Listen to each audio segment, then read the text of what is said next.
அஸ்ஸலாமு அலைக்கும் வரஹ்மத்துல்லாஹி வபரகாத்தஹு 2024 ஆஷ்ரா நோன்பு உங்கள் எல்லாருக்கும் ரொம்ப சிறப்பாக போயிட்டுருக்கு அப்படின்னு நான் நம்புகிறேன், துவா பண்ணுறேன். நோன்பையும் டேட்ஸையும் பிரிக்க முடியாத ஒன்று அப்படின்றது நமக்கே தெரியும். நம்ம வந்து நான் முஸ்லீம் கண்ட்ரீஸில் லீவ் பண்ணுறதுனால இங்கே வந்து இம்போர்ட்டட் டேட்ஸ் தான் யூஸ் பண்ணி ஆகணும்.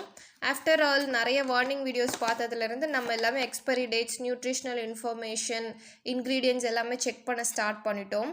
பட் அதையும் தாண்டி இங்கே முக்கியமான ஒரு விஷயத்தை நான் பார்த்தேன். அதுவும் ஹாஃப் பேக்கெட்ஸ் காலி பண்ணதுக்கப்புறம் தான் நானே பார்த்தேன்.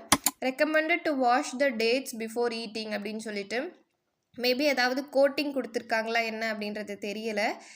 ஸோ இந்த மாதிரி என்ன இருக்குது அப்படின்றத டோட்டலாக ஃப்ரண்ட் அண்ட் பேக் வாங்கும்போதே நம்ம ஓரளவுக்கு கோத்ரூ பண்ணிவிட்டு பண்ணோம் அப்படின்னா நிறைய விஷயங்களை வந்து நம்ம வந்து யூஸ் பண்ணிக்கலாம். நம்ம வந்து இந்த மாதிரி ஃபுட் பாய்சன் இந்த மாதிரி ரீசன்ஸில் இருந்தே நம்மளை வந்து தவிர்த்துக்கலாம் இன்ஷா அல்லாஹ்.